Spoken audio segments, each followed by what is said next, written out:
Good morning, everybody. My talk is going to be about feature selection, and the title is up there on the screen. I'm going to do a few things today with you. I'm basically just going to introduce myself because I'm not rude, or at least not too much. I'm going to tell you a story that I hope you will like, and I think some of you might relate to that. And then I'm going to show you some code and some results, some numbers. I know you're all wondering, can you be any more vague?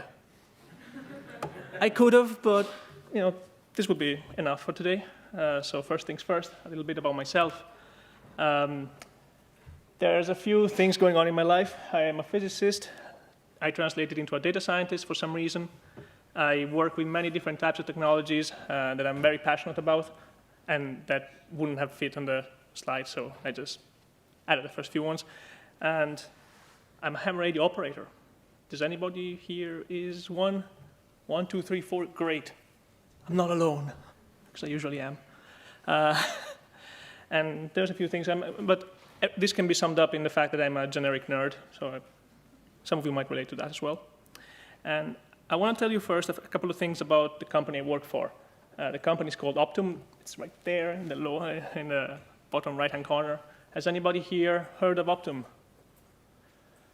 No one? One hand. Oh, yeah, of course, it's you. Sorry, guys, he's a colleague of mine. He sits like 2 meters from me, so yeah. Anyway, let's try this again, because no one ever heard of Optum. Have you ever heard of United Health Group? No one. OK.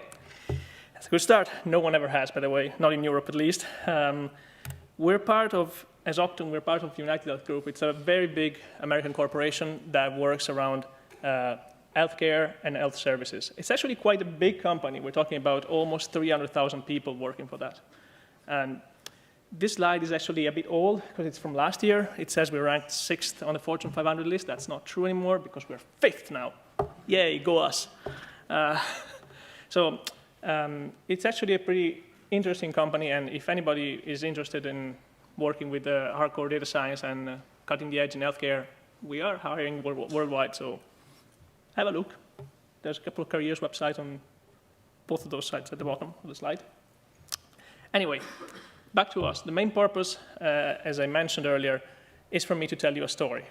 And as many stories, as many fairy tales, this story starts with a brave white knight in a shining armor. And by the way, that white knight, it's basically all of us. It's just a metaphor. And as any good story, this story also needs a villain, because this knight in shining armor has to defeat and slay a terrible dragon. And you might be wondering, okay, we're all data scientists.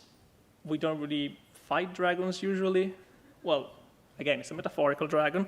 And the way it usually comes into existence is this. And I think some of you might relate to this situation. It's basically the evil overlords atop their white tower going like, we have all of this data. Let's just do something with it, even if they have no idea what to do. So what happens at this point is that you get handed your own dragon. And this usually comes in the form of a very big data set you know nothing about and you're supposed to do something with. And yes, it is that vague sometimes. This happened to me not too long ago, and it might look something like this.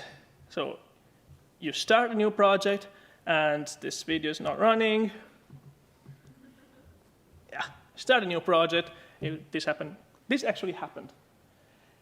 You get handed a big data set, and you know nothing about it. You just know that somebody processed it in some way, and you have to do something with it. So you start by having a look at it, poking around, see what's in there. And,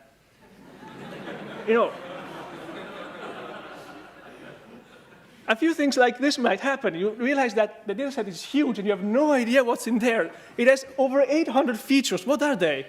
So you just decide to have a look. What are they? And I kid you not, this happened. And there were hundreds of features like that. And I had no idea what they were. There was no data dictionary, of course. There never is. And it goes on. there were about 200 features that had reasonable names. You could just kind of make out what they were. And then there were like 600 of these. What was the sentence? Garbage in, garbage out? Something like that. It's just too much. And I've been feeling like that for weeks while working on that project. Can anybody relate to that? Show of hands? Yeah, of course. Because the sad reality, actually the happy reality if you think about it, is the fact that of all the information, we usually need a very tiny portion of it to reach our goals, to accomplish our task. I'm not saying that everything else is definitely useless for what we're trying to do, but it's probably just adding something on top what we need to do. It's a plus, but we might not strictly need it. And of course, when you're working with such a big amount of data, such a big amount of information, there are many problems that can arise, like the fact that you have no idea what's in there. The fact that even if you do have some idea of what you're trying to do and how you're trying to do it, training time might increase, sometimes exponentially with the number of features, and you don't know which features are relevant, which features are garbage. Hardware requirements might increase because sometimes you just need to load a good chunk of the data in memory, and then you have memory constraints or CPU constraints, or if you need to go for deep learning, you might have big constraints regarding GPU availability, which are not always satisfiable. For example, in our company, we work with very sensitive data, so we are not allowed to use AWS. So if it's not in our server farm, you can't have it. That's the problem. And also there are problems like decreased performance and overfitting, because again, you don't know what features are noise and what features are relevant for your problem. And there's the risk of leaks, because again, some information regarding the target might actually leak into some of your features. And you might just be thinking, yeah, sure, but it won't happen to me. I'm really careful when I do my feature engineering. But sadly, yeah, it can happen to you. And it happened to me not too long ago. I was working on a classification project, and I spent a couple of days sifting around the data. I couldn't understand most of it. I had a fair idea what most of those features were. I did some clever feature engineering tricks, like a week or so of that, and then I trained my first model just to have a baseline, and I got an incredibly high accuracy, 99.9%. So has that happened to you? You train the first model, sky-high accuracy. So of course you're like, woohoo, it's great, problem solved, for the first 2 seconds or so. Because then you're like, yeah, this doesn't sound right, this doesn't look right, there's something wrong here. And it turns out that there was something wrong. There was some small leakage from the target into one variable. And once I realized that and once I fixed it, accuracy went back to a normal value, something that I would have expected. But this is a problem, because if the accuracy caused by that leak would have been in the order of 85, 89%, I wouldn't have been that suspicious. But the results would have still been wrong. So you should always be careful about these things. But anyway, getting back to what we're here to talk about. We're here to talk about feature selection, and we can't really work with a very big data set, and we can't really expect to tackle a big problem right here, because this is just a talk. We don't have that much time, and I'm pretty sure you don't really have that much desire to actually do that. So let's restrict the scope of this problem. Let's work with a simple data set, and that has a target. So we're working with a classification problem, and let's see what can we do about it. Full disclosure, I'm using a small data set, a public data set that probably most of you have worked on. I'm not going to tell you which it is until the end of the talk. But some of you might guess what it is. Where is my cursor? I need my cursor. There we go. And this is what the data set looks like. So we have 500 odd rows, 30 features, and these are the feature names, X00 till X29. So we have no idea what they are, and we have to deal with it.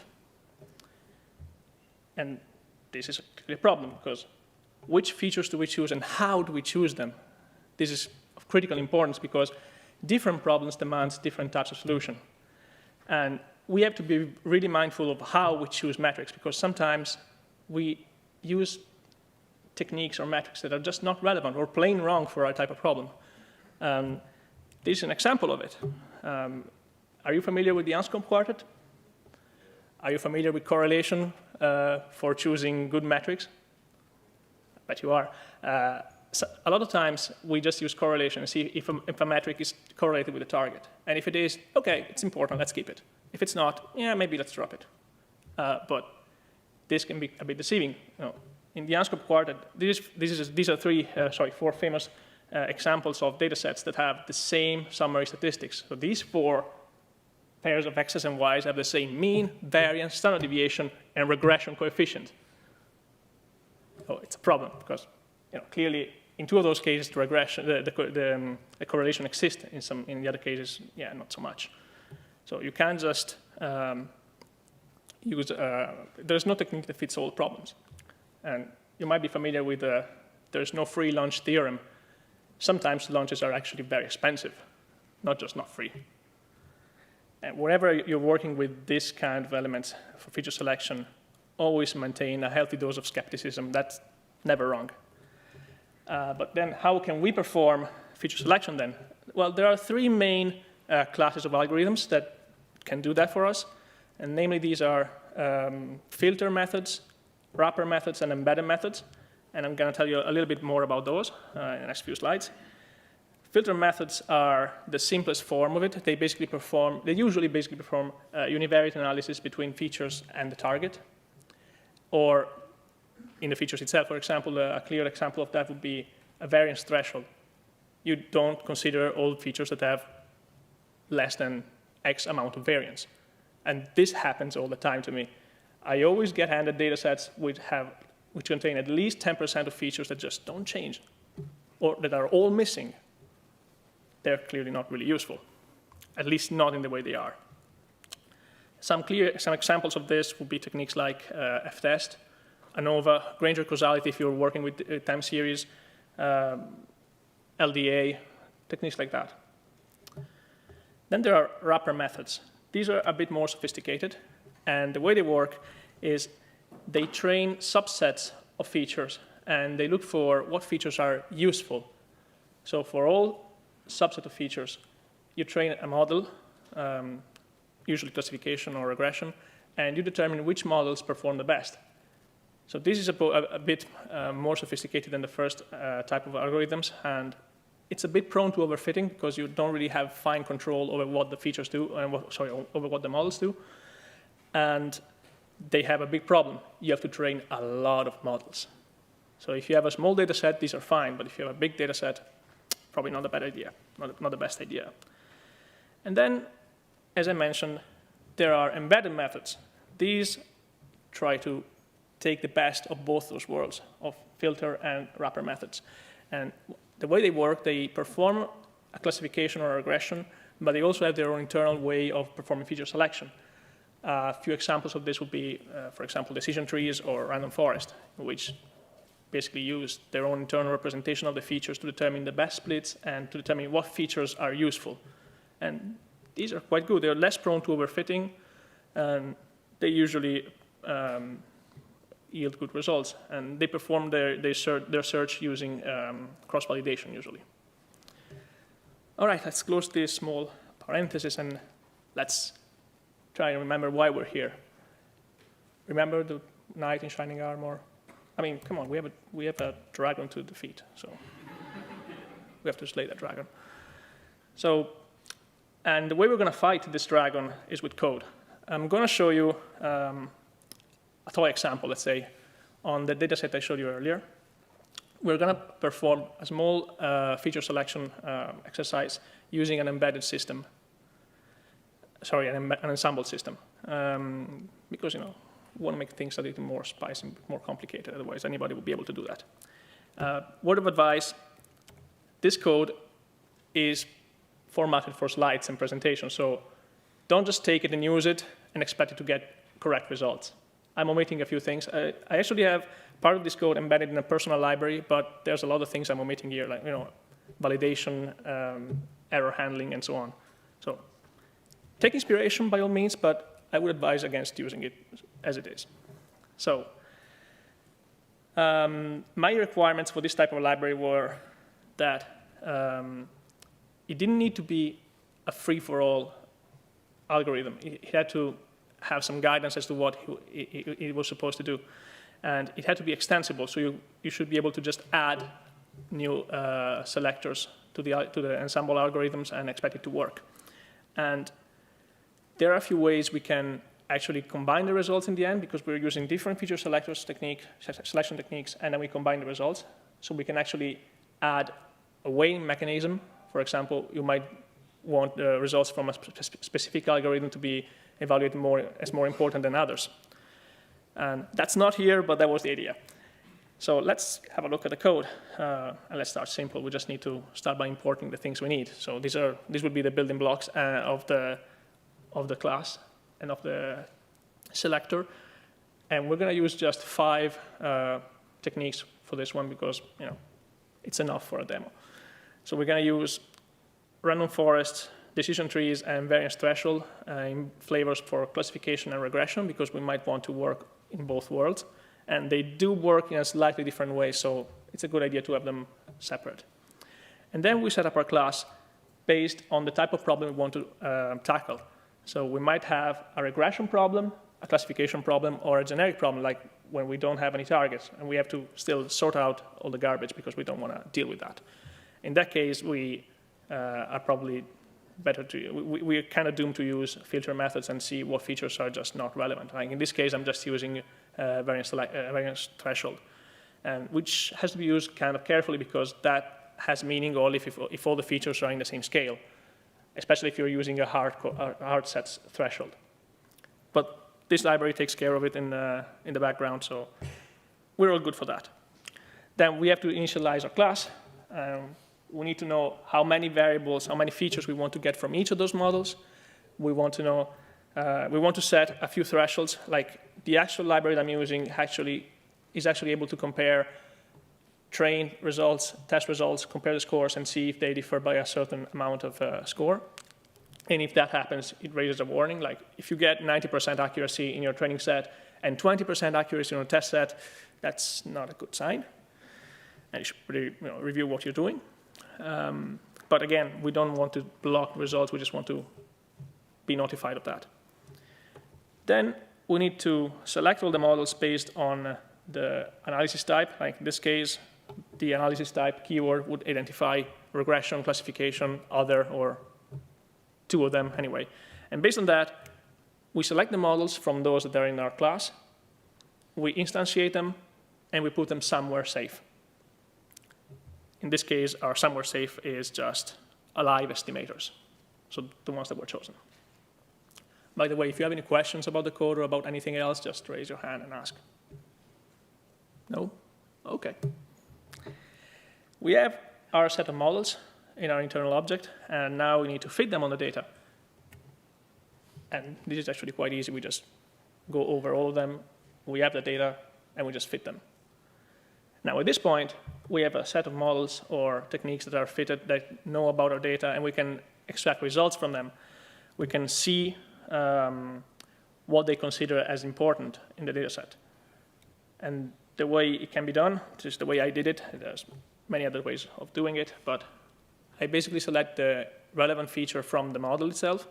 Some models have an attribute called feature importances, some models have variances, some models have score, and so on. For the models that I was dealing with, these were the most important ones, and I didn't need to add anything else. I get the score or the importance for each feature from each model. I combine them, and you can see at the bottom here, the last row, I only get the first n features from each model. This is specified in it, so I only want, for example, 5 features from each model.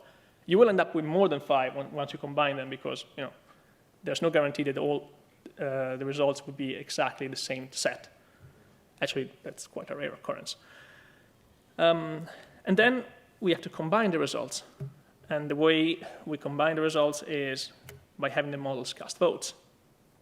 So I have a list of models with their results and the features that they consider important with the score. And I count how many times the features appear as being identified by one of those models. Features that get more votes, so that have been chosen by more models, get a higher value. And this is where a good weighing system might come into play, because again, some models might be not that important. For a classification problem, variance threshold is probably not as good as identifying good variables as a decision tree, for example. Maybe, depends on your data, depends on your problem. But yeah, this is the basic implementation. We don't really need anything more than that. At this point, we are good to go. So let's see if it works. All right, remember our data set? It was those 500 columns, rows, 30 columns, and with those column names. We want to run our, it's really hard to see my cursor there. We want to instantiate our ensemble feature selector. We want to treat it as a generic classification problem, so we're going to use all the classifiers and all the other techniques. And we set the names of variables so that we have something more explicit than just indices. And we want to get 5 features from each model that we fit on the data set, and we get the target. Sorry, and we get the votes. And what it looks like is this. 9 features were selected, these here, and these are the number of votes they got. And you can actually go inside the library, inside the object, and examine what scores those objects got. So if you want to know how important the single features were identified by the models, here are the single scores. 5 features per model. But since each model selects 5 features, you end up with more than 5. We have 9. All right. So are you satisfied? It works. Are you satisfied? You shouldn't be. OK. It works. But does it work? I mean, does... Sorry? Exactly. It's giving me something. Is this a correct result? Is this a useful result? We don't know. Well, it works, but does it work? So what I did is I trained the same type of algorithm, which is a logistic regression. This was a binary classification. And I trained that using the whole data set first and just the subset that my ensemble has identified. And by doing that, I collected the results. And what would you expect? Better, same, worse? By how much? Come on. Better. By how much? It doesn't have to be a precise number, just twice. It's not that good. Oh, shoot. I'm sorry, I'll be a disappointment to you guys. Anyway, no. I'm using the same seed for both runs, and the model score using 9 features is actually a tad better than the model using all of the features. But again, both those scores are really high, so I couldn't expect to get 50% increase on that. Full disclosure, I've run this a few times. It's not always better, because there's a random component to it, using different seeds. But all the results that I could find were always compatible with each other within 2-3%. Sometimes it's better, sometimes it's worse. But I think the worst score I've seen using, I think it was 8 features that time, was in the range of 94, 80, something like that. So still good, because... You try just maybe use only 30 rows of data instead of 500 rows. Yes, but why? So this way, less feature maybe can have significantly better results. Because if you have 30 rows and 30 features, you don't have enough data. I don't follow. Sorry, maybe find me later and we can discuss this. Anyway, as I was saying, these results are are always comparable, and it strongly depends on how the features are selected. And this is a small example. We're working with 500 rows, less than 600 rows, and with 30 features. But imagine that you could safely drop a third of your data set and get comparable results. And imagine that your data set is something big, like millions of rows and thousands of features. There would be a huge speed up in your training. There would be a huge speed up in your work. And I've used this in a couple of projects, and it actually worked. How well? Well enough. I mean, I got results comparable with the ones I got without the feature selection first. But to sum up, the main important points are that you should always take care of knowing what's inside your data. You should always spend time getting to know it intimately. If you can. If you have an example like the one I showed you earlier, then good luck. You have all my sympathy. But you should always take care of selecting the features that are relevant for your problem, because you might have stuff that is really important for something else. Then you probably don't need to use that. And feature selection essentially simplifies the models because it takes the garbage out, or stuff that you're not interested in, out of the picture. And imagine that you have a very specific problem. You can build your own feature selector because you know what metric you're looking for. And you can just stick it into something like the ensemble that I've shown you and give it a very high weight, something like that. And that would help a lot. I've done that a couple of times, and it really helped me. Maybe it'll help you too. Feature selection increases generalization because, again, you get rid of noise. And if you're working especially with linear models, you don't want to have too much noise in there, especially if you have highly collinear variables, because that will throw all your coefficients off the roof, and you won't be able to use them directly, and that's a big problem. Sometimes it helps you avoid the curse of dimensionality, because, as you know, the higher the number of dimensions, the less meaningful distances become, and that's essentially what the curse of dimensionality is, and therefore it's hard to compare objects and records between one another. And in general, it removes noise and simplifies everything. And again, if you have to choose between something complex and clever and something simple and clever, you should definitely choose the simple and clever. And that would be it for me, and I'm open for questions now.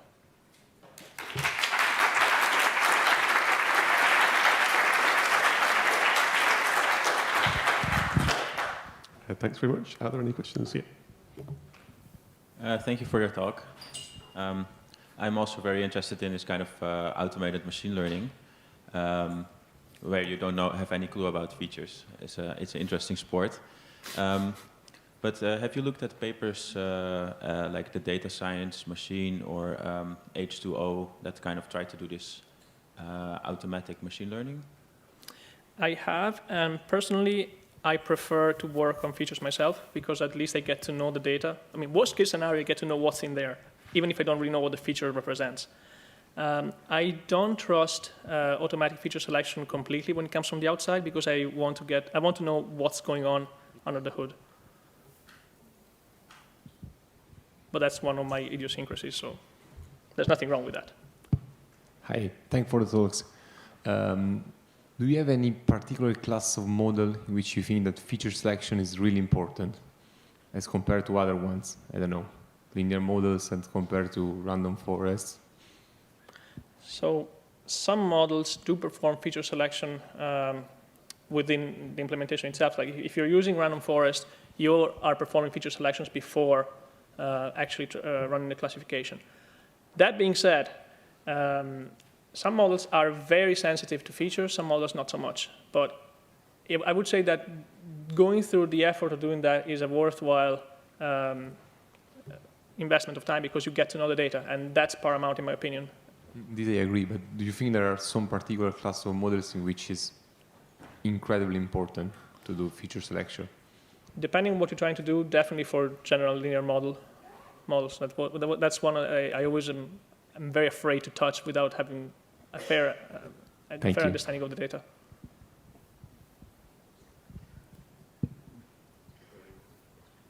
Any more questions? Just down.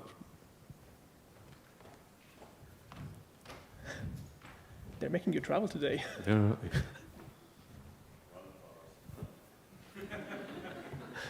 So did you try regularization like the rich in scikit-learn, because that's usually quite okay with dealing with like a lot of variables? Mm-hmm. Yeah, that's another technique. Actually, that kind of falls under the umbrella of being one embedded method, ridge and lasso as well, because you can use the coefficients that you get as a measure of how the variables are related to the target.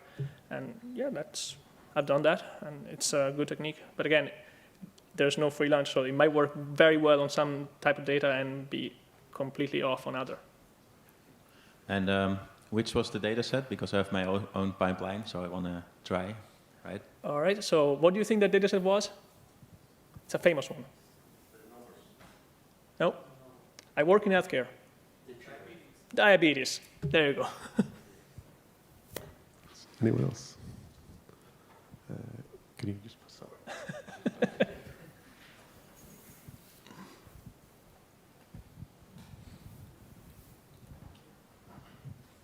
Thanks for the talk, very interesting. So in machine learning, if I pre-process my data, I split it first, and then I use the same transformations from the training set on the test set. Mm-hmm. Do you think the same should be done for feature selection as well, that you select your features only on the training set so that leakage does not occur? That's what I usually do. When I perform feature selection, I usually work just on my training set. And I usually have not just one test set, but I also have a validation set that I set safely away a long time before I started working on it. But that being said, you can work around this and maybe have a look at different permutations of the data set. I do that sometimes if I want to test the stability of my selection methods. But that only works with data that is not time dependent. So it happens very often that not just a selection of features, but also a selection of rows might help. Because essentially, feature selection is eliminating features that are duplicates or near duplicates. You could also eliminate rows that are near duplicates. So you would essentially have a smaller data set that you would learn your model on without the noise. So is that something you look at as well, a training curve? It depends. Removing duplicates from the training set, or removing duplicates is always something you should be wary of, because it's always something you should take care of, because they don't really add extra information unless you're trying to oversample for imbalanced classes. Removing almost duplicates or near duplicates, it's a bit more complex, because they might actually add information and you just don't realize that by looking at the record. Some algorithms are more sensitive to this than others.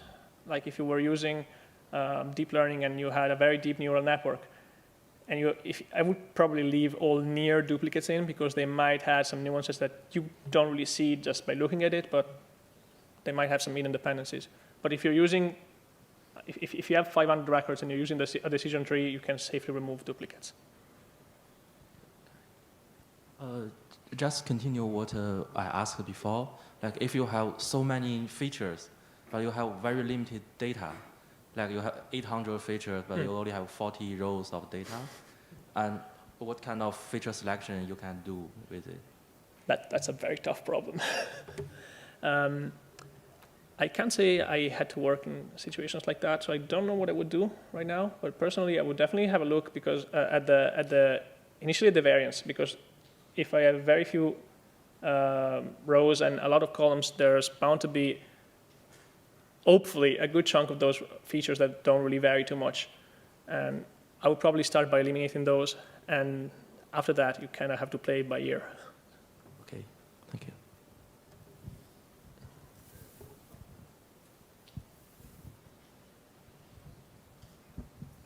So thank you for your talk. I just want to continue the question about regularization.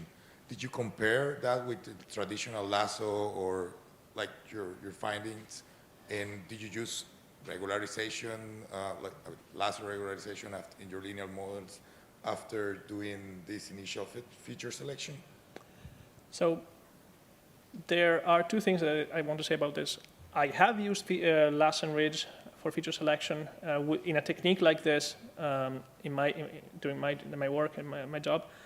I haven't included them in this example because time, and it would have had an extra layer of complexity because their interface is slightly different to get the coefficients, and I didn't really want to tackle that during the talk. But yeah, it's definitely something you should investigate if you're interested in it. because it works sometimes. But did you happen to have a comparison, or did you run a comparison whether to run more, to have this voting system versus just using Lasso, and say, okay, this voting system works better, or it's just something that you wanted to have more control and you decided to? No, I haven't run a comparison strictly like that. Although I have used results from Lasso within algorithms like this, so I didn't really need to compare those results with the final one. But yeah. Thanks. Anyone else? Can't see anyone. Wave if you have a question. No? All right. Okay. Well, can we thank our speaker again? Thank you all.